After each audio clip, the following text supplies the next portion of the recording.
Un ancien soldat discret fit ce que personne d'autre n'avait osé. À partir d'un simple geste, presque imperceptible d'un enfant qu'il n'avait jamais vu auparavant, il décida d'agir. Ce geste, glissé dans l'ombre d'un après-midi banal, suffisait pour qu'il comprenne qu'un drame se jouait derrière les façades tranquilles d'une petite ville américaine. En suivant son instinct, il allait découvrir ce que tout le monde, y compris les autorités, avait négligé depuis 2 longues années, la vie d'un enfant prisonnier en plein cœur d'un quartier sans histoire. Les semelles de ses bottes claquaient doucement contre le trottoir de briques nœuds rouges, marquant un rythme régulier et lourd. Carter Donovan avançait lentement, chacun de ses pas était mesuré. À sa gauche, il s'appuyait sur une canne de rééducation pour ménager son genou, blessé lors d'une mission. Dans sa main droite, il tenait une bouteille d'eau à moitié vide, qu'il balançait au rythme de sa marche. Quelques gouttes de sueur luisaient encore sur ses tempes, souvenir de la séance de kinésithérapie qu'il venait de terminer au centre pour anciens combattants, 2 rues plus haut. Son genou le lançait, mais ce n'était pas la douleur qui lui pesait le plus.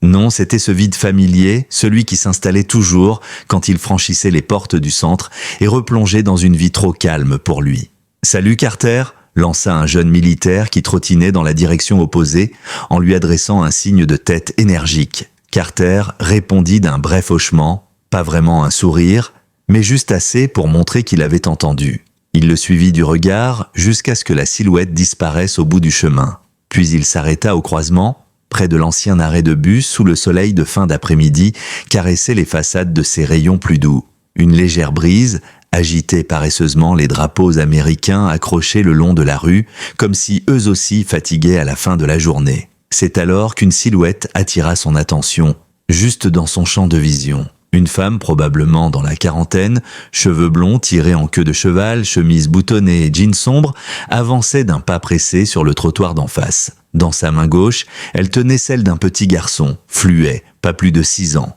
Ils allaient vite, presque trop vite pour un enfant. Carter n'y prêta pas trop d'attention sur le moment. Après tout, le quartier voyait défiler quantité de familles de militaires, les arrivées et départs étaient quotidiens. Mais ce fut le garçon, ce regard. Il tourna la tête un bref instant, peut-être même pas une seconde complète. Ses grands yeux, sombres et insondables, se posèrent droit sur Carter, et dans ce regard il y avait quelque chose qui fit frissonner l'ancien soldat. Puis sans un mot, l'enfant leva la main. Pas pour dire bonjour, pas pour se protéger du soleil. 3 doigts tendus, paume vers l'intérieur, juste dans son dos. Rapide, subtil, presque imperceptible. Carter se figea net, comme frappé par un éclair. Son corps entier se tendit, ses muscles, son souffle. 3 doigts, paume vers soi, derrière le dos, une gestuelle que tout le monde n'aurait pas reconnue. Mais lui, il savait. Il avait servi sur des missions de sauvetage d'otages en Syrie. Il connaissait ce signal. Un geste silencieux,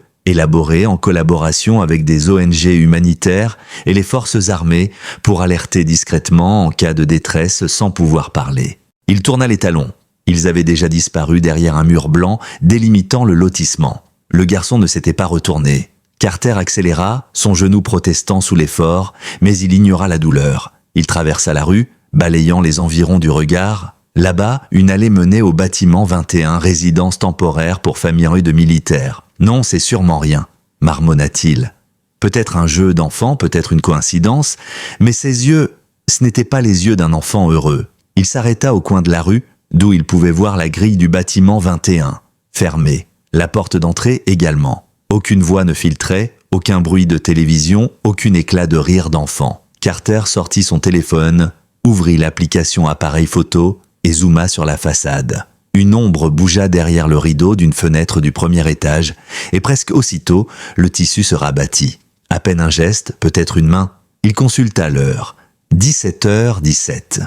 Il fit demi-tour, regagna son modeste pavillon à un bloc de là, et en ressortit quelques minutes plus tard avec ses jumelles compactes, celles qu'il utilisait pour observer les oiseaux dans les collines derrière la base. De retour au coin de la rue, il braqua ses jumelles sur la fenêtre du premier étage. Les rideaux doubles rendaient la visibilité difficile, mais dans un infime interstice, il aperçut une petite main crispée sur le tissu. Elle ne tremblait pas, ne bougeait pas, juste accrochée, comme si quelqu'un avait peur qu'on l'arrache. Carter abaissa les jumelles. Son cœur battait lourdement dans sa poitrine, lentement mais avec force. Il avait déjà vu ça, ailleurs, sur des enfants en zone de guerre, ceux que personne n'avait sauvés à temps. Il leva les yeux vers la maison, il savait déjà qu'il avait franchi une ligne. Il n'était plus juste un spectateur, et il ignorait encore que cet instant allait bouleverser à jamais la vie d'un enfant. La nuit tomba doucement sur le quartier. Les rangées de maisons se firent discrètes. La plupart des fenêtres s'éteignirent, ne laissant que quelques lueurs diffuses. Carter était assis seul dans son petit bureau. La lumière froide de l'écran d'ordinateur éclairait son visage grave. L'image du garçon tournant la tête et levant la main tournait en boucle dans son esprit. 3 doigts, tremblants, paume vers soi. Ce n'était pas un hasard, pas un jeu. Il zooma sur la capture d'écran qu'il avait faite, tentant de déceler chaque détail du visage de l'enfant. Ses yeux toujours aussi perdus, aussi lourds. Il ouvrit un onglet et se connecta à la base résidentielle interne, accessible aux militaires en activité et aux anciens combattants. Quelques clics suffirent pour rechercher l'adresse. Eaglewood Drive, numéro 21. Les résultats s'affichèrent. Madison Clark, âge 43 ans. État civil, célibataire, profession, ancienne conseillère pour enfants, résidente depuis 8 mois. Aucun autre occupant répertorié, aucun mineur enregistré à cette adresse. Carter se redressa lentement. Sa main fit défiler la page jusqu'à la section des dépendants. Vide, aucun enfant signalé, pas d'inscription scolaire, pas d'assurance, aucune trace d'un garçon nommé Ryan comme elle l'avait appelé. Un frisson glacé lui traversa l'échine. Il ouvrit les vidéos de surveillance de son propre système domestique qui enregistrait automatiquement la rue toutes les 12 heures. Il remonta à l'après-midi même. Sur l'écran, Madison tirait fermement la main du garçon, marchant d'un pas sec, comme si elle fuyait. Le petit ne résistait pas, mais il était loin d'avoir l'air tranquille. Son corps penchait légèrement en arrière, ses pas peinaient à suivre, et ses yeux fixaient droit la caméra comme s'il cherchait quelqu'un. Carter mit la vidéo en pause, captura l'image et l'imprima. Il resta un instant à contempler la photo, avant de retourner fouiller la base de données, cette fois en cherchant les anciens employeurs de Madison. Une ligne lui revint en mémoire. Elle avait travaillé dans une école privée du New Hampshire, St. Jude Academy. Une affaire d'abus interne avait secoué l'établissement 2 ans plus tôt. Il retrouva l'article, et effectivement, son nom figurait parmi le personnel suspendu pour comportement inapproprié. Il se laissa tomber contre le dossier de sa chaise en soupirant. Cette histoire ne sentait pas bon. Le lendemain matin, le ciel était bas, couvert d'un gris uniforme. Une fine bruine s'échappait des nuages, rendant l'air humide et collant. Carter se rendit au poste de sécurité de la base, non pas pour déposer un rapport officiel, mais pour avoir une conversation discrète. L'officier de garde ce jour-là était le lieutenant Jared Phillips, jeune, encore vert, à peine 1 an sur son poste. Son visage se crispa légèrement lorsque Carter mentionna un signal de détresse possible et un enfant peut-être retenu contre son gré. « Et qu'est-ce que vous avez à montrer ?» demanda Phillips, prudent, sans hostilité, mais clairement inquiet de s'engager sur un terrain glissant. Carter posa sur le bureau 3 photos imprimées. Sur la première, le signal des 3 doigts. Sur la seconde, Madison tirant le garçon par la main. Sur la dernière, un gros plan du visage de l'enfant alors qu'elle ouvrait la portière d'une voiture. Jared examina les images longuement, en silence. Carter continua « Cet enfant n'a aucun dossier scolaire, aucun vaccin, aucune assurance. Personne ne sait d'où il vient, et selon la loi de l'État, toute personne hébergeant un mineur plus de 48 heures sans en avoir déclaré la garde est en infraction. » Le lieutenant fronça les sourcils. « Mais, et si c'est son fils biologique ?» Carter secoua la tête. Aucun certificat de naissance, personne ne l'a jamais vue enceinte, ni avec un bébé ces 3 dernières années. Et surtout, ce regard. Aucun enfant ne regarde un inconnu comme ça, à moins d'être en danger. Jared resta muet quelques secondes avant de souffler. D'une voix grave, « Je vais faire remonter ça à la hiérarchie.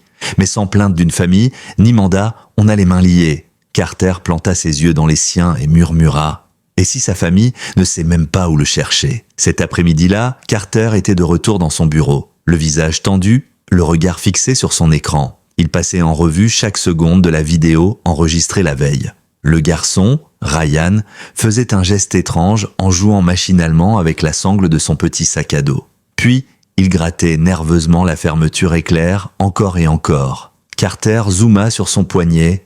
La manche avait glissé, révélant une marque sombre de la taille d'1 pouce. Pas grande, mais trop nette pour être accidentelle. Le vétéran resta immobile. Des souvenirs d'enfants blessés sur des terrains de guerre lui revinrent en mémoire. Les mêmes bleus aux mêmes endroits, la même résignation. La décision se fit doucement, comme une évidence. Il devait savoir qui était ce garçon. Et surtout, qui était vraiment Madison Clark. Il ne pouvait plus rester à observer. Il se rendit à la bibliothèque militaire éclairée d'une lumière jaune douce. Ses pas résonnaient faiblement sur le carrelage froid. Il se dirigea vers le fond de la salle et gela à son ordinateur habituel, celui qu'il utilisait autrefois quand il travaillait encore pour le renseignement. Ses doigts glissaient rapidement sur le clavier, méthodique. Dans son esprit, chaque indice, chaque détail du comportement de Ryan formait une carte. Son évitement du regard, ses gestes nerveux, ce nom, Ryan, qu'il semblait prononcer sans conviction, tout indiquait la même conclusion, enlèvement. Carter serra légèrement le poing, inspira profondément et lança la recherche. Enfant disparu aux États-Unis, 3 dernières années, sexe masculin, entre 4 et 7 ans, cheveux bruns, yeux gris ou bleu foncé, priorité, New Hampshire, Pennsylvanie, Virginie. La base en ligne commença à scanner les dossiers. Une longue liste apparut. Carter faisait défiler chaque fiche comparant attentivement les traits des visages. Ce petit nez légèrement de travers, ses oreilles, ses yeux si vides et perdus. Et enfin, à la 47e fiche, sa main s'arrêta. Tyler Hammond, 4 ans à sa disparition. Disparu à Springfield, Virginie, le 14 mars 2 ans plus tôt. La photo le montrait avec une mèche de cheveux en bataille et un petit sourire timide. Mais ses yeux, c'étaient bien les mêmes. Le rapport indiquait marque de naissance triangulaire derrière l'oreille droite. Il agrandit la photo. Oui, exactement comme dans la vidéo. Ils ont classé l'affaire Médin, murmura-t-il, en voyant la mention « inactif après 10 mois sans piste ». Carter inspira profondément comme si un simple souffle pouvait contenir toute la rage et la tristesse qui montaient en lui. Il appela aussitôt la police de Springfield. La sonnerie sembla durer des heures, chaque bip résonnant comme un compte à rebours. Service des archives, officier Daniels, répondit une voix grave. « Je suis Carter Donovan, vétéran. Je vis en Caroline du Sud. Je pense avoir retrouvé un enfant disparu recensé chez vous, Tyler Hammond, disparu en 2023. » Un silence s'installa, puis Daniels reprit. « Cette affaire a été close faute de preuves. Sa mère restait en contact, mais plus aucune piste. Eh bien maintenant, vous en avez une, coupa Carter. Je veux parler à sa mère, Mia Hammond, immédiatement. » Le lendemain matin, son téléphone vibra. Numéro inconnu, en provenance de Virginie. Carter décrocha. « Vous êtes... » « Celui qui a appelé pour mon fils ?» demanda une voix féminine, étranglée par l'émotion. « Oui, je crois avoir vu Tyler. » Un silence lourd, le silence d'une mère déjà écorchée par de fausses pistes, par des espoirs déçus. Carter garda une voix calme, posée. « Je comprends vos doutes, mais j'ai des photos. J'ai vu son signe de détresse. Il porte le nom Ryan aujourd'hui. Il se comporte exactement comme vous l'avez peut-être connu. Il joue avec la sangle de son sac comme si c'était sa seule sécurité. » Un sanglot discret de l'autre côté du fil. Puis, d'une voix à peine audible, « Ryan, c'est elle, Madison, elle travaillait dans le même centre que moi à l'époque. Elle avait été écartée à cause d'instabilité. Jamais je n'aurais imaginé qu'elle... » Elle reprit sa respiration et ajouta « Je vous envoie une photo de lui, avant. Il avait toujours ce tic avec son sac quand il avait peur. Vous êtes sûr ? Assez pour ne pas tourner le dos ?» répondit Carter, la voix dure. « Prenez le premier avion possible. Je vous attends. Je serai là demain après-midi, » assura Mia. « Si c'est vraiment lui, je dois le voir. » Cet après-midi-là, Carter était assis sur le banc du parc où il avait vu Madison et Ryan pour la première fois. Dans ses mains, une photo que Mia venait d'envoyer. Tyler, à 3 ans, assis à côté d'un gros chien en peluche, tenant les bretelles de son sac à dos. Ses yeux, légèrement crispés, ses doigts blanchis à force de serrer, exactement comme Ryan la veille. Le vent soulevait doucement les feuilles au sol, mais Carter n'entendait plus rien. Pour lui, une seule vérité comptait. Cet enfant devait être rendu à celle qui ne l'avait jamais abandonné. Le lendemain, à la même heure, Madison réapparut, comme à son habitude. Même chemisier bleu pâle, même queue de cheval impeccable. Ryan suivait docilement, sans un mot. Carter se leva de son banc et les aborda doucement. « On s'est croisés l'autre jour près d'Eaglewood Drive, non ?» Madison sursauta légèrement, puis força un sourire poli. « Ah oui, nous habitons juste à côté. Bonjour. » Carter lui tendit la main. « Donovan Carter et... Ryan ?» Elle hocha la tête sans hésiter. Ryan, lui, baissa la tête, crispant sa petite main sur son sac jusqu'à en blanchir les jointures. Carter s'accroupit pour être à la hauteur du garçon. « Salut mon bonhomme, 6 ans c'est ça ?»« Oui », répondit Madison avant même que Ryan ne puisse parler. « 6 ans. » Carter sourit doucement, mais son regard enregistrait chaque détail. La manche glissée, le bleu sur le poignet, la façon dont le petit le fixait en douce, et ce regard Toujours ce regard, suppliant, sans un mot. Carter soutint ce regard silencieux une seconde de plus, comme pour dire au garçon qu'il l'avait vu, qu'il avait compris. Puis il se redressa et adressa un sourire poli à Madison. « Vous avez un sacré courage, dit-il d'un ton léger, comme une banalité. » Mais ses yeux restaient rivés sur la main crispée du petit et sur l'ombre qui passait dans ses yeux chaque fois que Madison le touchait. Celle-ci hocha simplement la tête et d'un geste mécanique reprit la marche en tirant doucement Ryan par l'épaule. Le garçon osa un dernier coup d'œil en arrière, un regard rapide, mais suffisant pour que Carter y voie la peur mêlée d'espoir. Cette nuit-là, Carter ne dormit presque pas. Assis dans sa voiture, garée à 2 maisons de celle de Madison, il scrutait la façade sombre de la résidence numéro 21.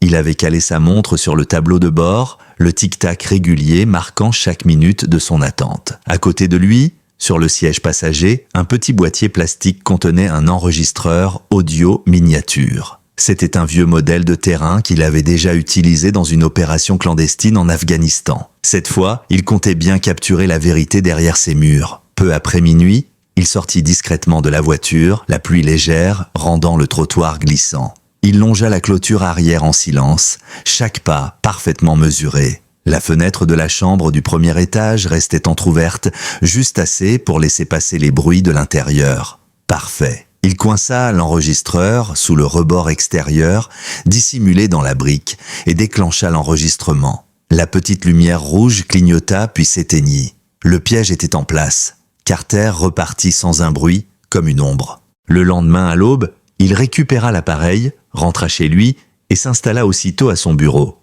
Son casque sur les oreilles, il lança la lecture. Les premières minutes ne donnèrent que des bruits anodins. Le ronron du réfrigérateur, de l'eau qui coule, des pas dans la maison, puis la voix de Madison grave, étrangement posée. « Tu es à moi, c'est moi qui t'ai choisi.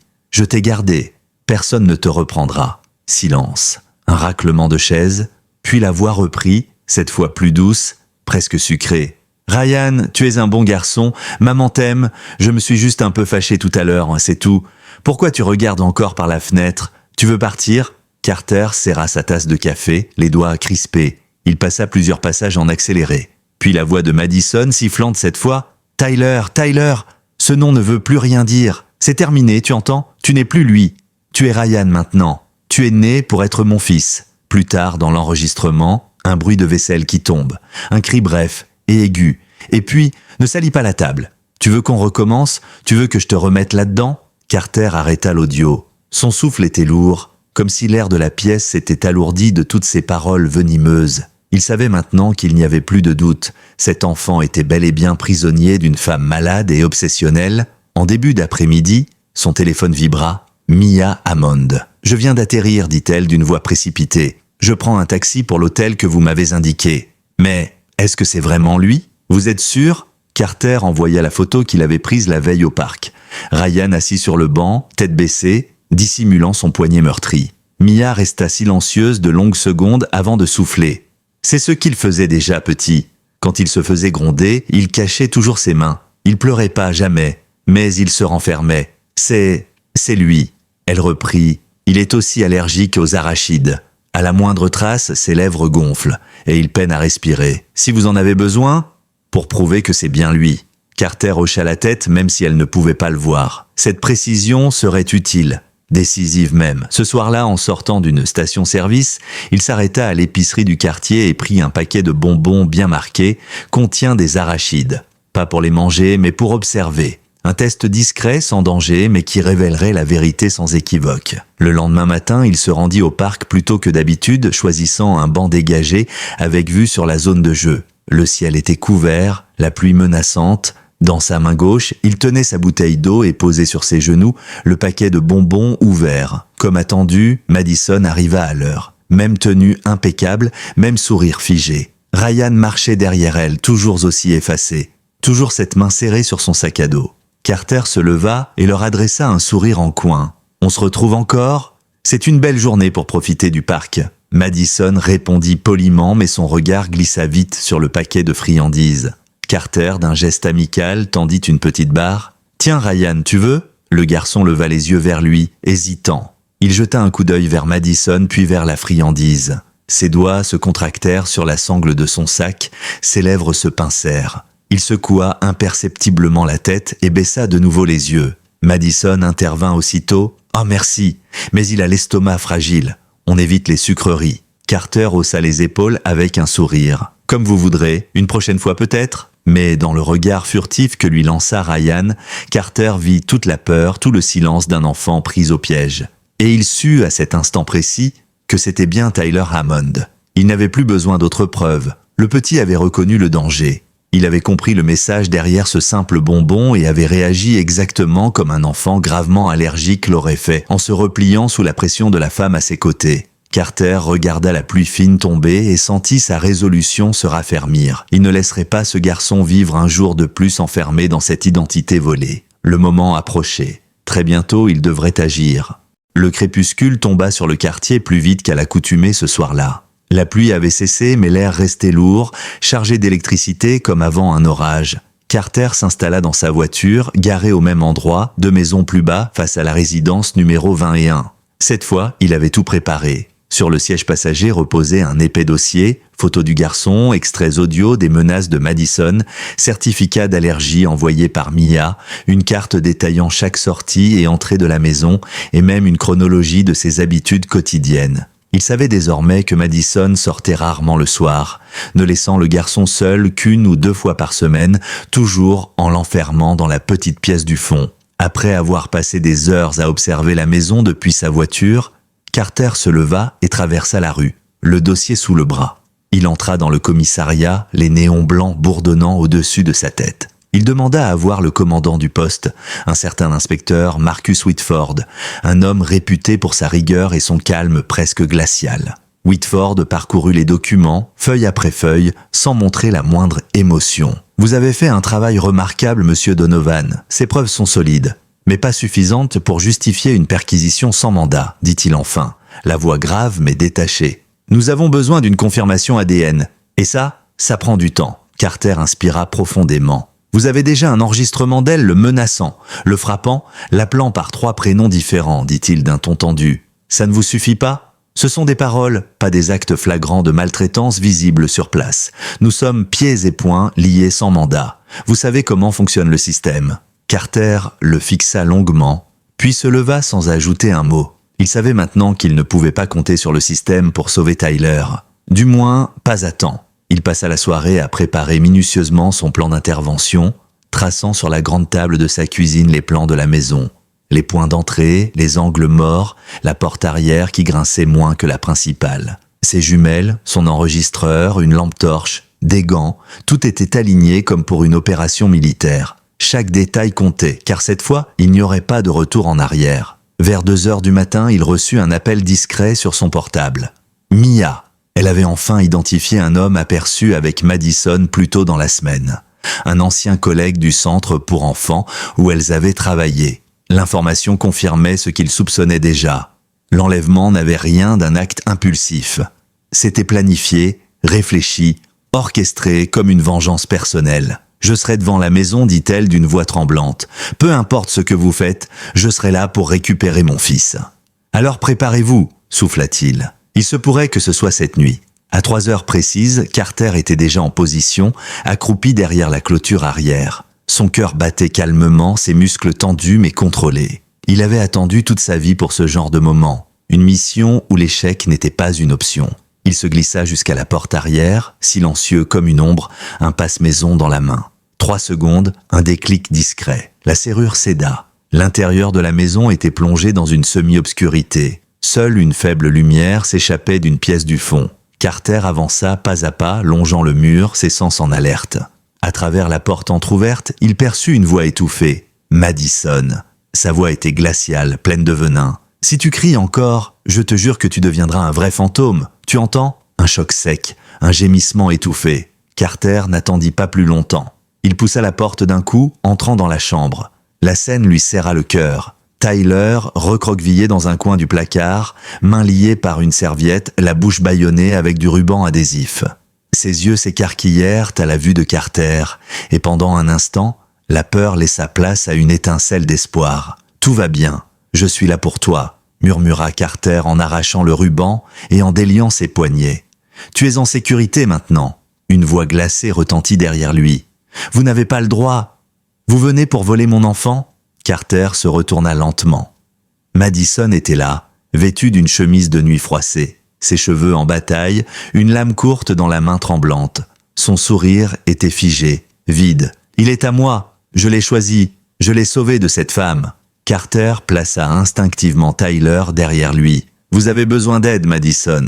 Mais ce garçon ne restera pas une minute de plus ici. »« Il est à moi !» hurla-t-elle en se jetant sur lui, la lame brandie. Le réflexe de Carter fut immédiat. Il para le coup, bloqua son poignet et fit tomber la lame qui glissa sous le lit. En un mouvement sec, il la plaqua contre le mur, la maintenant immobilisée. Elle se débattait, ses cris emplis d'une rage désespérée. « Ils ne comprendront jamais. Il est à moi. Je lui ai tout donné. Tout !» À cet instant, la porte d'entrée claqua et des pas précipités résonnèrent sur le carrelage. Mia venait d'entrer, elle s'arrêta net en voyant la scène. Madison plaqué contre le mur, son fils blotti derrière un homme qu'elle ne connaissait que par téléphone. Le visage de Madison blêmit. Elle murmura « Toi ?» Mia s'avança, les poings serrés, son manteau trempé par la pluie battante. Son regard était dur, brûlant de larmes contenues. « Oui, moi. Et c'est mon fils que tu as volé. » Madison tenta un pas en arrière mais buta contre le mur. Sa voix n'était plus qu'un souffle. « Je voulais juste lui donner une vie meilleure. Je pensais... » « Tu pensais quoi ?» cracha Mia, la voix tranchante. « Qu'on pouvait juste prendre un enfant parce qu'on est jalouse, qu'on peut l'enfermer dans un placard, lui effacer son prénom. 2 ans, Madison, 2 ans à rêver de lui, à l'imaginer pleurer seul la nuit. Et toi ? Toi, tu t'habilles, tu souris aux voisins comme si de rien n'était. » La pluie battait contre les vitres. Madison vacilla, murmurant encore quelques mots incompréhensibles, avant de se laisser glisser au sol, vaincue. Mia tomba à genoux et ouvrit ses bras à Tyler. « C'est maman, mon bébé. » Le petit hésita une seconde, puis se jeta dans ses bras, éclatant en sanglots. Carter détourna le regard, le visage dur mais les yeux brillants. Enfin l'enfer se terminait. La pluie battait toujours contre le toit de la maison lorsque les sirènes commencèrent à hurler au loin. Les gyrophares bleus et rouges déchiraient la nuit en éclairs aveuglants. En quelques minutes, la rue entière était envahie de voitures de police, d'une ambulance et de quelques véhicules banalisés. Des voisins, réveillés par le vacarme, se tenaient derrière leurs rideaux, observant en silence la scène qu'ils n'avaient jamais soupçonnée. Madison fut escortée hors de la maison par 2 officiers, les poignets menottés, la chemise de nuit trempée et collant à sa peau. Elle ne criait plus, ne pleurait plus. Elle répétait simplement d'une voix presque douce, comme si elle berçait un enfant imaginaire. « C'est moi la maman, c'est moi !» Les portes du fourgon se refermèrent dans un claquement métallique, étouffant ses murmures. Mia restait accroupie dans l'entrée, serrant Tyler contre elle comme si elle avait peur qu'on le lui reprenne une seconde fois. Ses larmes coulaient, mais elle n'émettait aucun son. Le garçon, lui, ne disait rien, mais il s'agrippait à sa mère, les doigts cramponnés à son manteau. Carter était resté à l'écart, adossé au chambranle de la porte, regardant les agents s'activer. Son visage restait impassible, mais ses mains tremblaient légèrement. Un officier vint vers lui, un carnet sous le bras. « On va devoir emmener le garçon à l'hôpital pour un examen complet, » dit-il doucement. « Et il y aura une audience d'urgence pour la garde dès demain matin. » Mia hocha la tête, le regard toujours fixé sur son fils. Quand Tyler leva enfin les yeux vers elle, sa voix trembla, un murmure à peine audible, mais qui glaça le cœur de tous ceux qui l'entendirent. « T'es vraiment ma maman ?» Les épaules de Mia se secouèrent sous le poids de l'émotion.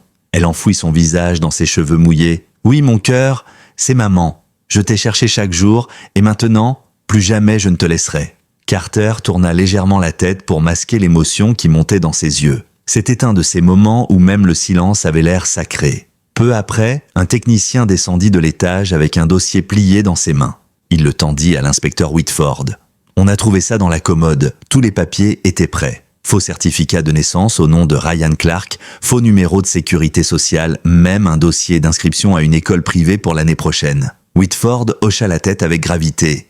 Tout avait été planifié. Elle voulait lui fabriquer une nouvelle vie à son image. Carter, lui, s'approcha discrètement du placard où Tyler avait été retrouvé. La porte était toujours entr'ouverte. À l'intérieur, une couverture repliée dans un coin, une bouteille d'eau à moitié vide. quelques miettes de biscuits et rien d'autre. Ce n'était pas une chambre, c'était une cellule.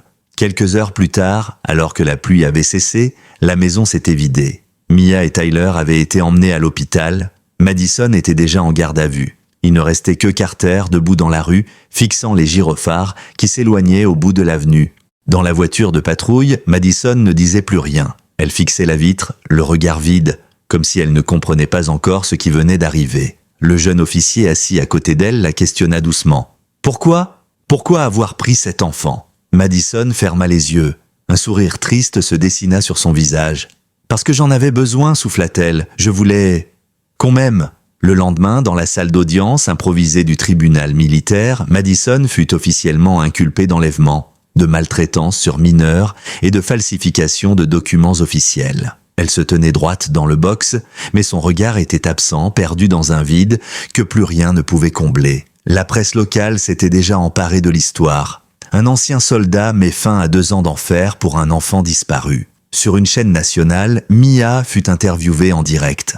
Son visage fatigué, encore marqué par la peur, illuminé d'un espoir fragile. « Je veux juste dire merci. Sans cet homme, sans son courage, je n'aurais jamais revu mon fils. » Carter, lui, n'accorda aucune interview.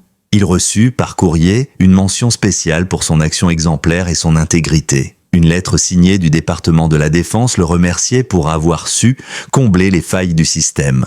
Mais il la rangea dans un tiroir sans y accorder plus qu'un regard. Pour lui, il ne s'agissait pas d'une médaille, seulement d'avoir fait ce que personne d'autre n'avait osé. Une semaine plus tard, Tyler était installé dans un centre de réhabilitation pour enfants traumatisés. Une petite chambre baignée de lumière, des murs peints de couleurs douces, des jouets soigneusement rangés. Mais le garçon restait encore silencieux. Quand on ouvrait la porte, il tressaillait toujours. Quand on lui demandait son prénom, il répondait parfois Ryan, comme par réflexe.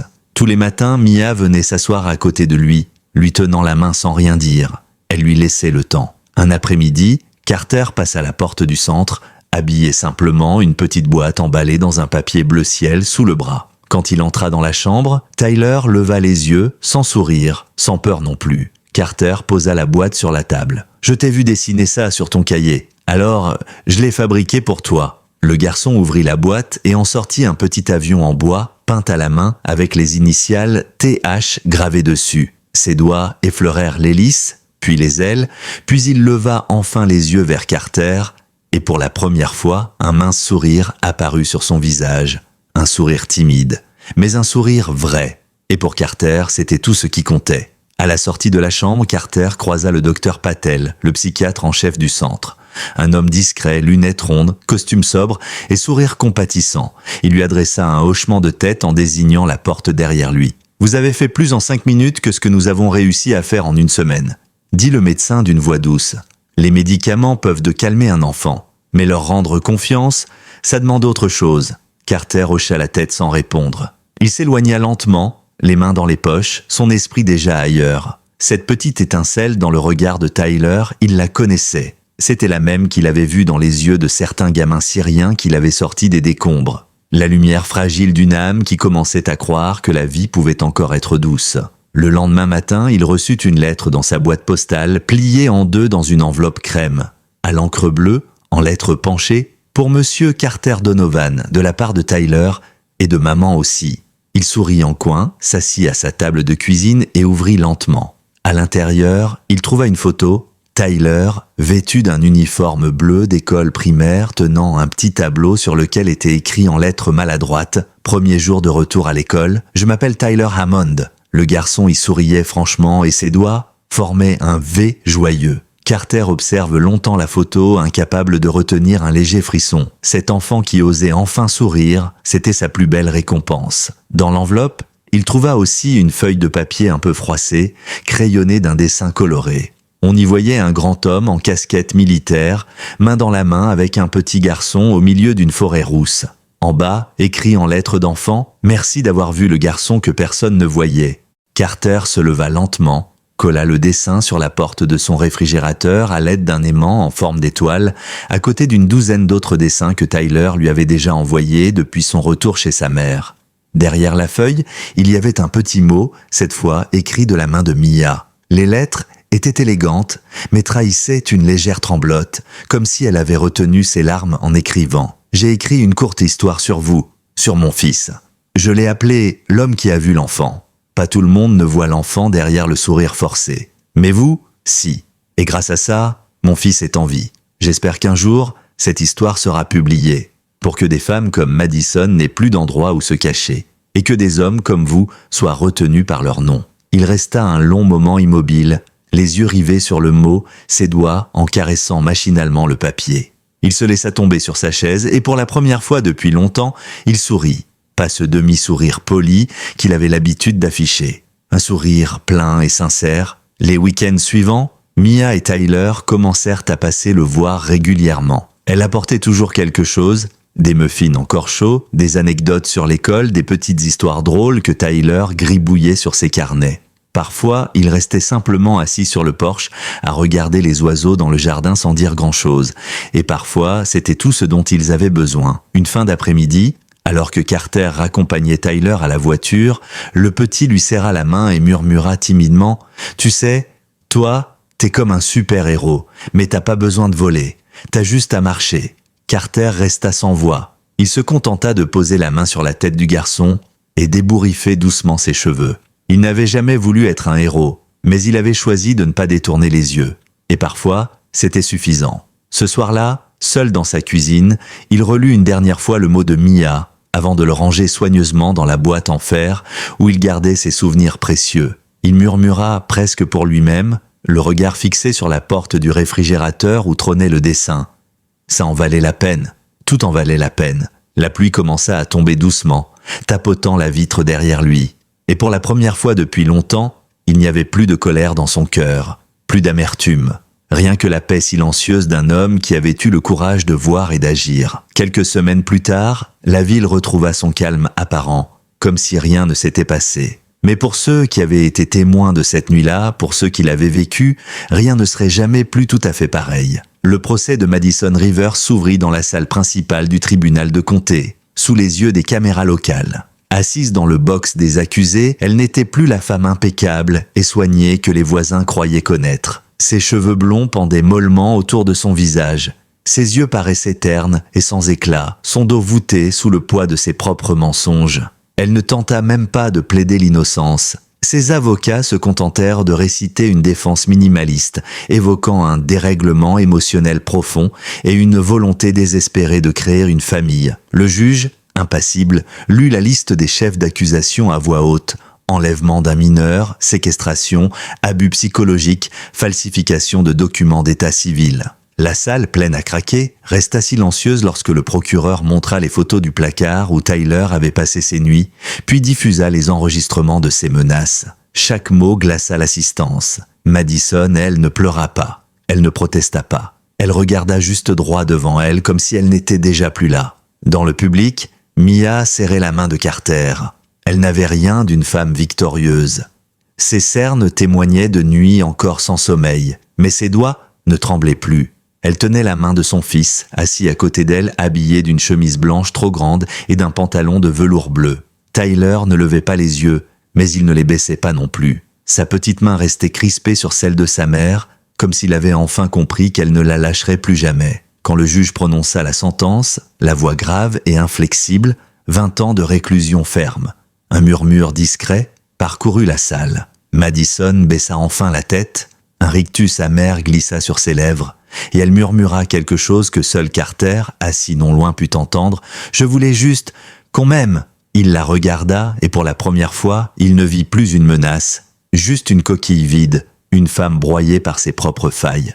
Mais il détourna les yeux, parce qu'il savait que rien de tout cela ne justifierait jamais ce qu'elle avait fait subir à un enfant. La presse ne tarda pas à publier les articles. L'histoire du héros discret, un ancien soldat déjoue un réseau d'identité falsifié. Le calvaire d'un enfant retrouvé après 2 ans. Les radios et télévisions locales, puis nationales, reprirent le récit, certains exagérant le rôle de Carter, d'autres parlant du système défaillant. Lui resta silencieux. Il refusa les plateaux télé, les interviews. La seule photo qu'il accepta de voir imprimée fut celle de Tyler, souriant timidement devant sa nouvelle école, tenant la main de Mia. Les jours qui suivirent furent marqués par une lente reconstruction. Au centre de réhabilitation, Tyler avait désormais une routine. Levé à 7 heures, petit déjeuner dans la salle commune, cours de rattrapage, 1 heure d'activité en plein air, puis séance de thérapie. Les premiers jours, il refusait encore d'aller jouer avec les autres enfants. Il restait près de sa mère, ses yeux suivant chaque mouvement comme pour s'assurer qu'elle ne s'éloignerait pas. Mais petit à petit, quelque chose changeait. Un matin, Carter vint lui rendre visite et trouva le garçon assis sur une balancelle, seul, la tête levée vers les feuilles rouges d'un érable. Il s'approcha en silence et s'assit à côté de lui. Tyler tourna la tête, sans sourire, mais sans peur non plus. Il se pencha légèrement et, d'une voix basse, murmura « Tu crois que je vais redevenir comme avant ?» Carter resta silencieux quelques secondes avant de répondre d'une voix ferme mais douce « Non, mais tu vas devenir plus fort que jamais, parce que tu sais déjà ce que c'est que de tomber, et tu sais ce que c'est que de te relever. » Le garçon baissa la tête et ses doigts jouèrent un instant avec la sangle de son sac à dos, un vieux tic qu'il avait gardé. Puis, il se redressa et murmura « Je vais essayer ». Quelques jours plus tard, Mia appela Carter. Sa voix était plus légère qu'avant, presque joyeuse. Il m'a demandé s'il pouvait inviter quelqu'un pour son anniversaire, et il veut que ce soit vous. Carter resta silencieux un instant avant de répondre « Je viendrai, bien sûr que je viendrai ». Le jour de l'anniversaire, la petite salle du centre était décorée de ballons bleus et blancs. Une banderole maladroite, écrite à la main, disait « Bon anniversaire Tyler ». Carter arriva en avance, il ne portait pas son uniforme, seulement une chemise claire et un pantalon sombre. Quand il entra, Tyler courut vers lui, sans hésiter. Et pour la première fois, il l'entendit rire. Un vrai rire d'enfant, cristallin, libéré. « T'as pas oublié !» s'exclama-t-il en serrant Carter dans ses bras. « Jamais je n'oublierai », promit le soldat avec un léger sourire. À cet instant, il sut que le plus beau cadeau qu'il pouvait offrir à ce garçon, ce n'était pas un jouet ni un gâteau. C'était la certitude que quelqu'un, quelque part, avait refusé de détourner le regard. Et ça, il ne lui retirerait jamais. L'après-midi s'étira doucement, baigné d'une lumière dorée qui se glissait entre les rideaux blancs de la salle décorée. Tyler ouvrait ses cadeaux un à un, entouré d'une poignée d'enfants du centre, de sa mère qui ne cessait de lui sourire, et d'une éducatrice bienveillante qui tenait un appareil photo pour immortaliser chaque instant. Il reçut des livres, un puzzle, une petite voiture téléguidée. Mais lorsqu'il ouvrit le paquet de Carter, il s'immobilisa un instant, les doigts hésitants sur le papier d'emballage. À l'intérieur se trouvait une boîte en bois verni, gravée de ses initiales, TH. Il leva les yeux vers Carter, qui se tenait légèrement en retrait, les mains croisées derrière le dos, un léger sourire aux lèvres. « Ouvre-la », dit-il simplement. Tyler souleva le couvercle et découvrit une série de petites figurines en métal. Des soldats, un chien d'intervention et un drapeau américain miniature. Ses yeux s'illuminèrent d'une lueur qu'on n'y avait pas vue depuis des mois. Il caressa les drapeaux du bout des doigts, puis sortit le chien et le plaça au milieu du groupe de soldats. « C'est comme toi », murmura-t-il, « toujours là, même quand on croit qu'il n'y a plus personne. » Carter eut un frisson en l'entendant dire cela. Il lui ébouriffa doucement les cheveux et répondit « Et toi, t'es plus fort que tu le crois, t'es un vrai soldat. » Après le gâteau, après les bougies, après les rires, Carter sortit prendre l'air un instant. Il s'adossa contre la rambarde en bois du porche, les mains dans ses poches, le regard perdu vers la ligne d'arbres au loin. Il savait que Mia et Tyler allaient mettre du temps à guérir complètement. Et il savait qu'une partie de lui resterait toujours en veille, prêt à intervenir si quelque chose menaçait cet équilibre fragile qu'il venait à peine de retrouver. La porte s'ouvrit derrière lui. Mia sortit à son tour, une veste sur les épaules. Elle s'arrêta à côté de lui, et ensemble, ils contemplèrent le ciel du soir, sans rien dire. Ce fut elle qui rompit le silence. « Je lui ai lu votre lettre, celle que vous aviez laissée à la directrice du centre avant qu'on arrive. Celle où vous disiez que vous refusiez de laisser un enfant s'éteindre sous vos yeux. Je crois qu'il a compris, même si c'est un peu flou pour lui encore. Il m'a demandé pourquoi personne d'autre ne l'avait vu avant vous. » Carter laissa échapper un soupir long et grave. « Parce que beaucoup de gens ont peur de regarder trop longtemps. Peur de ce qu'ils pourraient voir. » Elle hocha la tête. « Il vous aime beaucoup, vous savez. Il ne parle pas encore facilement, mais il vous voit comme un genre de chevalier, un protecteur. » Carter haussa légèrement les épaules, un sourire presque triste flottant sur ses lèvres. « Je suis juste un type qui a refusé d'oublier qu'il y avait un enfant derrière ses rideaux. Rien de plus. Mia le regarda de côté et souffla.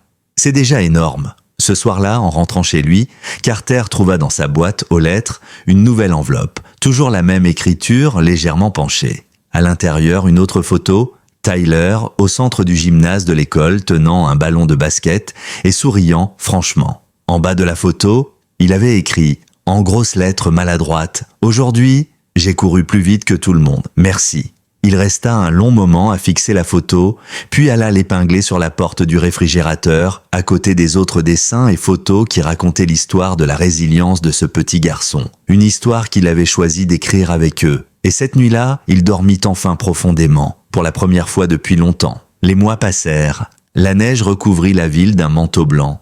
Puis le printemps apporta son cortège d'odeurs fleuries et d'air plus léger. Un jour, Mia l'appela pour l'inviter à une cérémonie organisée par l'école de Tyler. Carter, d'abord hésitant, finit par accepter. Quand il entra dans le petit auditorium, il vit Tyler assis au premier rang, la tête haute, ses yeux pétillants de fierté. Quand le directeur de l'école annonça son nom, Tyler se leva pour recevoir un certificat de courage et persévérance. Quand il rejoignit sa mère et Carter dans le hall, il leva ses yeux clairs vers l'ancien soldat et murmura « Tu sais, avant toi, j'avais toujours peur que personne vienne jamais. Mais toi, t'es venu. » Carter sentit une boule se former dans sa gorge. Il se pencha et murmura « Et je reviendrai toujours, Tyler, toujours. » Il ne savait pas ce que l'avenir réserverait à ce garçon. Mais il savait une chose. Tant qu'il serait là, jamais plus personne ne lui ferait du mal sans qu'il intervienne. Parce qu'un enfant qu'on choisit de voir devient impossible à oublier. Avec l'été, la petite ville se couvrit de vert tendre et de fleurs éclatantes. Le centre pour enfants où Tyler continuait ses séances de thérapie ressemblait presque à une colonie de vacances avec ses allées bordées d'arbres et son terrain de jeu qui résonnait des rires des enfants. Il y avait des jours où Carter venait simplement s'asseoir sur un banc, sans prévenir, pour voir Tyler courir avec les autres. Au début, le garçon jetait toujours un regard discret vers lui, comme pour s'assurer qu'il était bien là. Et à chaque fois, il esquissait ce même sourire timide qui, pour Carter, valait toutes les décorations militaires du monde. Un après-midi d'août, alors qu'il observait le terrain de basket où Tyler jouait avec d'autres enfants, Mia s'approcha, une limonade à la main. Elle avait l'air plus légère, ses traits plus détendus, son regard plus clair. Elle s'assit à côté de lui et lui tendit la boisson. « Il parle maintenant des autres enfants comme s'il les connaissait depuis toujours », dit-elle avec un léger sourire. « Il s'est même fait un ami. Sam, un petit roux. » Carter hocha la tête, les yeux fixés sur Tyler. « Ça ne m'étonne pas, c'est un battant. » Mia prit une gorgée de limonade avant de murmurer. « Je me demandais, pourquoi vous êtes le seul à avoir vu ce que personne d'autre ne voulait voir ?» Il resta un moment silencieux. Puis, sans la regarder, il répondit « Parce que j'ai vu ce regard avant, dans d'autres pays, chez d'autres enfants, et je m'étais promis de ne plus jamais détourner les yeux. » Elle posa sa main sur la sienne doucement. « Vous avez changé nos vies, et pas seulement la sienne, la mienne aussi. Je crois que je commençais à perdre espoir. » Carter se tourna enfin vers elle et croisa son regard. Dans ses yeux, il lut la même gratitude, la même détermination qu'il avait vue chez d'autres mères dans d'autres lieux. Mais cette fois, ce n'était pas une inconnue sur une photo. C'était elle, ici, maintenant. Et il sut à cet instant qu'il n'était plus seulement question d'une mission à accomplir. Quelques semaines plus tard, Mia invita Carter à dîner chez elle. La petite maison qu'elle avait louée sentait la lavande et le bois ciré. Tyler avait aidé à préparer la table, plaçant maladroitement les assiettes et les couverts. Il avait même dessiné un petit menu sur une feuille de papier, spaghetti en glace à la vanille.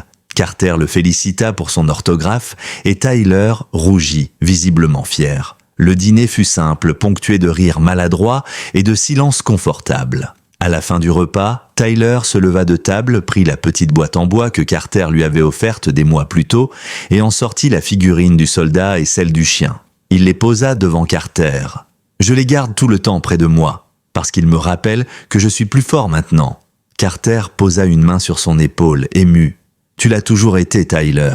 Tu avais juste besoin qu'on te le dise. » Cette nuit-là, alors qu'il quittait la maison, Carter sentit pour la première fois depuis longtemps une chaleur étrange dans sa poitrine. Quelque chose qu'il croyait perdu sur un champ de bataille étranger. La sensation d'appartenir quelque part. Les mois continuèrent de filer. La rentrée des classes approchait. Un matin de septembre, Mia appela Carter pour lui demander s'il pouvait l'accompagner pour le premier jour d'école de Tyler. Ce jour-là, il arriva tôt, vêtu d'une chemise repassée et d'un pantalon sombre. Tyler, en uniforme scolaire bleu marine, l'attendait devant la porte, une main dans celle de sa mère et son sac à dos bien serré sur ses épaules. « Prêt ?» demanda Carter. Tyler inspira profondément, puis hocha la tête avec un sourire déterminé. « Prêt ?» Sur le chemin de l'école, Tyler marcha entre eux, tenant la main de sa mère et celle de Carter. Et pour la première fois, il paraissait complètement serein. Devant les grilles de l'école, il se tourna vers eux et dit « Merci d'être restés avec moi ». Puis il lâcha leurs mains et franchit la grille, le pas léger. Mia et Carter restèrent là un instant à le regarder s'éloigner. Puis elle glissa presque dans un murmure « Je crois qu'il a enfin retrouvé son enfance ». Carter la regarda et un léger sourire se dessina sur son visage. Oui, et lui aussi peut-être avait retrouvé quelque chose, une raison, une paix. Les jours raccourcirent à mesure que l'automne s'installait dans la petite ville. Les feuilles des érables, d'un rouge éclatant, recouvraient le trottoir d'un tapis fragile que la brise emportait en tourbillon. Chaque semaine, Carter prenait désormais l'habitude de passer devant l'école à la sortie des classes sous prétexte d'une promenade. Il ne s'arrêtait jamais vraiment, se contentant d'observer de loin la silhouette de Tyler qui retrouvait sa mère avec un sourire devenu familier. Parfois, Tyler le remarquait et lui adressait un signe de la main, que Carter rendait discrètement avant de continuer sa route. Il n'y avait pas besoin de plus. Tyler n'avait plus besoin d'un sauveur. Il avait besoin d'un gardien discret, d'une présence sur laquelle il pourrait toujours compter sans qu'elle l'étouffe. Et Carter avait trouvé dans ce rôle une forme d'apaisement qu'il n'attendait plus. Un après-midi d'octobre, Mia l'appela pour l'inviter à un événement organisé à l'école, la pièce de théâtre d'automne. Tyler y jouait un petit rôle, un soldat protecteur chargé de défendre un village. Carter faillit décliner, mais la voix insistante de Mia au téléphone le fit céder. Le soir venu, assis sur un banc au fond du gymnase de l'école, il regarda Tyler monter sur scène, en uniforme vert olive, le visage concentré. Il récitait son texte d'une voix claire et posée, et quand vint la scène où son personnage affrontait le monstre, il redressa fièrement la tête et déclara « Je ne partirai pas, tant que tout le monde ne sera pas en sécurité ». Le cœur de Carter manqua un battement. Ces mots, si proches de ceux qu'il avait lui-même prononcés il y a si longtemps, sur d'autres terres, le frappèrent en plein cœur. Quand Tyler repéra Carter dans la salle, leurs regards se croisèrent et le garçon esquissa un sourire de connivence, presque complice. Après la représentation, Carter resta un instant seul, appuyé contre un mur dans la cour de l'école. Mia le rejoignit quelques minutes plus tard, son manteau serré contre elle. « Je crois qu'il voulait dire ça pour vous », murmura-t-elle. « Cette réplique, c'est comme une façon de vous dire merci. » Carter répondit simplement « C'est lui qui a tout fait, moi j'ai juste été là. » Mia se rapprocha légèrement et dans la lumière des lampadaires, Carter vit qu'elle souriait différemment, plus doucement. « Et ça a suffi, vous savez, être là. Ça change tout. » Il se passa alors un silence particulier, un silence plein de choses qui n'avaient pas besoin d'être dites. Puis Mia posa sa main sur son bras et ajouta « Vous n'êtes pas obligé de continuer à marcher seul. Vous pouvez rester. » Carter ne répondit pas, mais ses yeux plongés dans les siens suffisaient à lui promettre qu'il ne partirait pas. Le lendemain, une lettre arriva dans sa boîte aux lettres, cette fois écrite d'une écriture enfantine. Sur le devant, pour mon héros, à l'intérieur, une carte bricolée dans du papier cartonné décoré de dessins maladroits. Un soldat en uniforme, un petit garçon et une maman, main dans la main. Et, écrit en grandes lettres au milieu, « Merci de m'avoir vu quand personne ne me voyait. Je t'aime fort. » Signé, Tyler. Carter resta de longues minutes assis à sa table, la carte serrée dans ses mains. Puis il alla la coller sur la porte du réfrigérateur à côté des autres souvenirs déjà accrochés. Et pour la première fois depuis des années, il murmura à voix basse « Moi aussi, gamin, moi aussi !» Le temps continuait de filer, mais désormais, il avait trouvé son propre foyer. Il n'y avait plus seulement des missions à accomplir ni des ordres à suivre. Il y avait un petit garçon qui avait besoin de lui, une mère qui avait retrouvé confiance grâce à lui, et un petit bout de vie qui avait enfin un sens. L'hiver s'installa doucement sur la ville, recouvrant les toits d'une fine couche blanche. La neige crissait sous les pas de Carter lorsqu'il descendait la rue pour rejoindre la petite maison où vivaient désormais Mia et Tyler.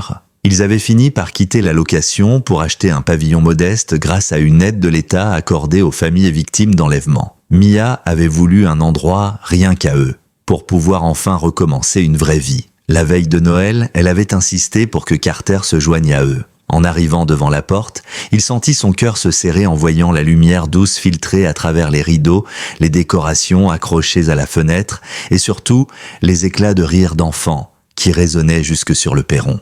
Mia vint lui ouvrir, vêtue d'un pull rouge orné d'un sapin tricoté maladroitement. Elle avait les joues rosies par la chaleur et le sourire sincère. « Entrez, il vous attend », dit-elle simplement. Dans le salon, Tyler l'attendait au pied du sapin déjà assis sur la moquette. À la vue de Carter, ses yeux pétillèrent et il bondit pour lui offrir une étreinte. « T'avais promis que tu viendrais », lança-t-il, fier comme un roi. « Et je tiens toujours mes promesses », répondit Carter avec un demi-sourire. Le dîner fut simple mais chaleureux. Poulet rôti, légumes et un gâteau à la vanille. Après le repas, Mia mit de la musique et Tyler insista pour que Carter l'aide à accrocher la dernière étoile tout en haut du sapin. En le hissant sur ses épaules, Carter sentit les petites mains du garçon se cramponner à lui, et pendant une seconde, c'était comme si le temps s'était arrêté. Quand vint le moment d'ouvrir les cadeaux, Tyler prit une boîte soigneusement emballée qu'il avait posée lui-même sous le sapin.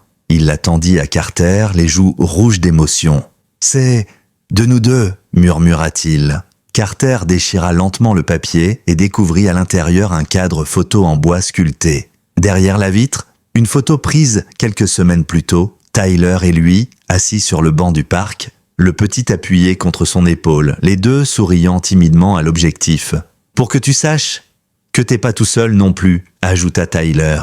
Carter sentit une boule se former dans sa gorge, il posa une main sur la nuque du garçon et murmura « Merci soldat, je n'oublierai jamais ». La soirée se termina dans le calme, devant un feu qui crépitait dans la cheminée. Mia s'était assise dans le fauteuil, Tyler endormi contre elle, la tête nichée dans son cou. Carter, lui, resta un instant debout à contempler la scène. Il se rendit compte que quelque chose avait changé. Pas seulement pour eux, mais aussi pour lui. Pour la première fois depuis qu'il avait quitté l'armée, il ne se sentait plus comme un spectateur de la vie des autres. Il avait trouvé un rôle, une place, un foyer. Quand Mia leva les yeux vers lui, elle lui adressa un sourire doux et lui murmura « Reste, reste autant que tu veux ». Et cette fois, Carter ne chercha pas d'excuses pour partir. Le temps passa et les semaines devinrent des mois. Le printemps revint doucement, emportant avec lui le poids des souvenirs les plus sombres. La petite maison de Mia et Tyler devint un lieu familier pour Carter, un refuge qu'il retrouvait après des journées trop longues ou des nuits d'insomnie. Chaque dimanche, il prenait l'habitude de venir partager le repas de midi avec eux. Tyler avait retrouvé le sourire, celui d'un enfant qui n'a plus peur de regarder dehors, ni de lever la tête pour affronter le monde. Il avait même commencé à s'intéresser au sport et s'entraînait pour rejoindre l'équipe de basket de son école. Il ne portait plus jamais ce regard terrifié qu'il avait hanté le jour où Carter l'avait croisé pour la première fois dans la rue. Un matin de mai, Mia lui téléphona. Sa voix tremblait d'émotion. « Ils viennent d'appeler Carter. Le juge a confirmé la garde exclusive. C'est officiel. Tyler est à moi pour de bon ?» Carter sourit doucement en raccrochant. La boucle était bouclée. Tout ce pourquoi il avait refusé de détourner les yeux, tout ce pourquoi il s'était battu dans l'ombre, avait enfin un sens. Ce soir-là, il reçut dans sa boîte aux lettres une dernière enveloppe. Sur le devant, une simple inscription en lettres d'enfant. « Pour toi ». À l'intérieur, une feuille blanche pliée, décorée de dessins au crayon de couleur. On y voyait 3 personnages, un grand soldat, une femme et un petit garçon, tous les 3 main dans la main sous un ciel bleu et un soleil rayonnant. En haut de la page, un titre maladroit mais si juste, « L'homme qui a vu l'enfant ». Et en bas, écrit en lettres légèrement penchées, la signature. « Merci d'avoir été là quand personne ne l'était. On t'aime. Mia and Tyler ». Carter resta longtemps assis dans la cuisine, le dessin dans les mains, à fixer cette petite œuvre naïve. Puis il se leva, alla jusqu'au réfrigérateur et épingla la feuille tout en haut, au centre, à la place d'honneur. Elle vint rejoindre toutes les autres photos, dessins et cartes qui racontaient, en filigrane, l'histoire d'un homme qui avait osé voir ce que les autres ignoraient. Dehors, des enfants jouaient dans la rue. Le soleil se couchait, peignant le ciel de nuances chaudes. Carter s'appuya contre le chambranle de la porte d'entrée, les bras croisés, un léger sourire flottant sur ses lèvres. Il n'était plus seulement un ancien soldat hanté par ce qu'il avait vu. Il n'était plus un spectateur solitaire des drames des autres. Il était celui qui avait refusé d'être aveugle. Celui qui avait offert à un enfant et à sa mère une seconde chance. Et pour la première fois depuis longtemps, il se sentit à sa place, chez lui. Peut-être que le véritable héroïsme ne tient pas dans les médailles ou les discours. Peut-être qu'il tient simplement dans le courage de voir ce que personne ne veut voir et de rester là pour changer les choses. Cette nuit-là, avant de se coucher, Carter prit le temps d'écrire quelques mots sur un bout de papier qu'il colla sous le dessin de Tyler. Des mots simples mais qui résumaient tout. Parfois, il suffit d'un regard pour sauver une vie. Puis, il éteignit la lumière. Et la petite maison resta plongée dans la paix d'un silence nouveau. Merci d'avoir suivi jusqu'au bout l'histoire de Carter, Mia et Tyler. Un récit sur le courage de ne pas détourner les yeux, sur la résilience d'un enfant et la force discrète d'un homme qui a refusé d'abandonner. Peut-être que vous aussi, un jour, croiserez un regard qui vous demandera silencieusement de rester. Et j'espère que vous saurez le voir.